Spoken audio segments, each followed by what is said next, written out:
আজকে আমি তোমাদের সাথে শেয়ার করতে চলেছি এমন একটা খুব সহজ হোমমেড হেয়ার স্প্রে, যেটা বানাতে খুব বেশি কিছু লাগে না। বাড়িতে থাকা মাত্র 4টি উপকরণ দিয়েই এটা তৈরি হয়ে যায়। এখনকার দিনে একটা সমস্যা কিন্তু প্রায় সবারই হচ্ছে, চুল পড়ছে, চুল আগের মতো ঘন লাগছে না, চুলের গোড়া খুব দুর্বল হয়ে যাচ্ছে, আবার অনেকেরই চুল একদম প্রাণহীন আর রুক্ষ হয়ে যাচ্ছে। কত রকমের শ্যাম্পু, সিরাম, হেয়ার স্পা, কত কিছুই না আমরা ট্রাই করি। কারো কাজে লাগে, আবার কারো একদমই তেমন কোনো রেজাল্ট পাওয়া যায় না।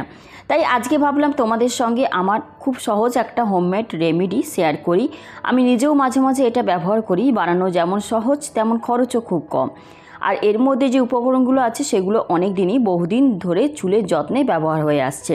তবে যে কোনো কিছুরই ভালো ফল পেতে হলে নিয়মিত ব্যবহার আর চুলের সঠিক যত্ন দুটোই খুবই দরকার। তো আর বেশি কথা না বাড়িয়ে চলুন দেখে নিই কী লাগবে আর কীভাবে খুব সহজেই হেয়ার স্প্রেটা বানিয়ে নেবে।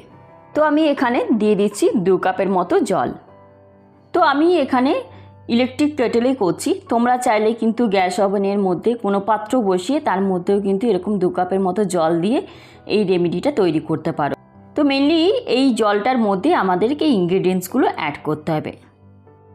এরপর এর মধ্যে আমি দিয়ে দেব চাল, 2 চামচের মতো চাল, যেই চাল দিয়ে আমরা ভাত রান্না করি নর্মালি। সবার প্রথমে বলি চালের কথা। অনেকেই হয়তো জানো, বিশেষ করে চালের জল চুলের যত্নে ব্যবহার করা হয়।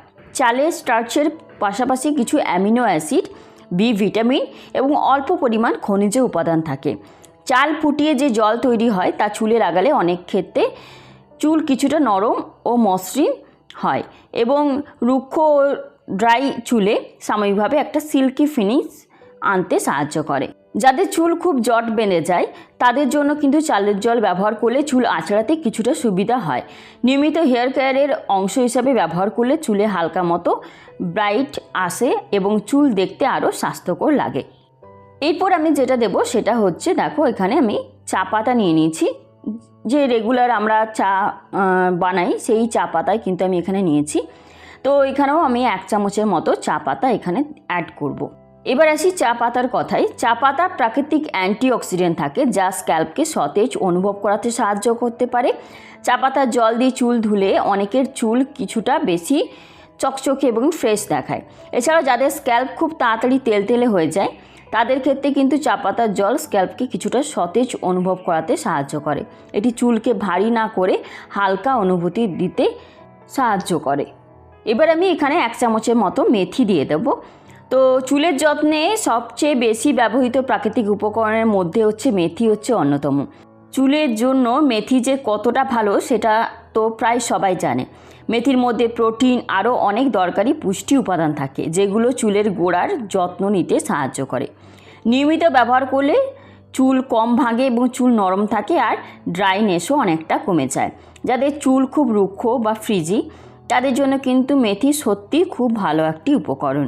এরপর যেটা দেব সেটা হচ্ছে কালো জিরে। তো কালো জিরে অনেক দিন ধরেই চুলের যত্নে ব্যবহার হয়ে আসছে। আমি এখানে কিন্তু 1 চামচের মতো কালো জিরে ইউজ করেছি। তো এটা স্ক্যাল্প পরিষ্কার রাখতে সাহায্য করে। স্ক্যাল্প পরিষ্কার থাকলে চুলের গোড়াও ভালো থাকে। অনেকেরই কালো জিরে নিয়মিত ব্যবহার করেন, কারণ এতে চুলের যত্ন ভালোভাবে নেওয়া যায়। ব্যাস সব কিছু আমি মিক্স করে নিচ্ছি এবং এটাকে আমি শিমে ফোটাচ্ছি। তো এটাকে লো ফ্লেমে, তোমরা যদি গ্যাসে করো তো লো ফ্লেমে কিন্তু এটাকে ফোটাবে। তো কত মিনিট ফোটাবে? ওই 4 থেকে 5 মিনিটের মতন এটাকে ফোটাবে। তো এই 4টি উপকরণ যখন একসঙ্গে মিশিয়ে এই স্প্রেটা তৈরি হয় না, তো এই স্প্রেটা স্ক্যাল্পকে পরিষ্কার রাখে এবং সতেজ রাখে, চুলকে নরম ও মসৃণ রাখতে সাহায্য করে। তবে মনে রাখবে, এটি কোনো ম্যাজিক রেমেডি নয়। যদি কারোর হরমোনজনিত সমস্যা বা থাইরয়েড, রক্তশূন্যতা বা পুষ্টির অভাব বা কোনো শারীরিক কারণে চুল পড়ে, তাহলে শুধু এই স্প্রে ব্যবহার করলে সেই সমস্যা পুরোপুরি সমাধান হবে না। তাহলে কিন্তু সেক্ষেত্রে চিকিৎসকের পরামর্শ নেওয়া জরুরি।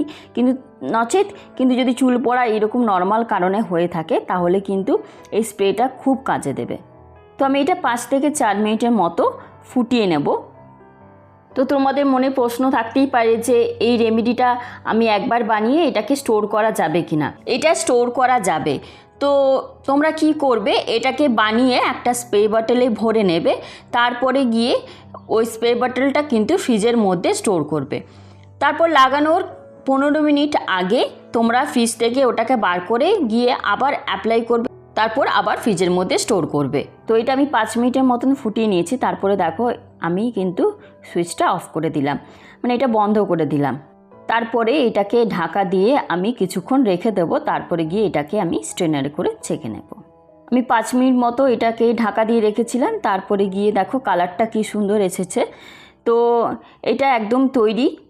তো এটাকে একটু ঠান্ডা করে নিয়ে আমি এটাকে একটা স্ট্রেনারে করে ছেঁকে নিচ্ছি। তারপর আমি একটা স্প্রে বটলে এটাকে ভরে নেব।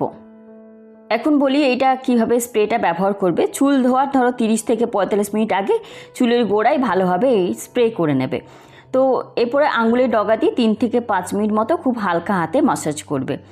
এরপরে আধ ঘন্টা মতো রেখে হালকা শ্যাম্পু দিয়ে চুলটাকে ধুয়ে ফেলো, বা তোমরা ওয়াশও করে নিতে পারো প্লেন জল দিয়ে। সপ্তাহে 2 থেকে 3 দিন ব্যবহার করো।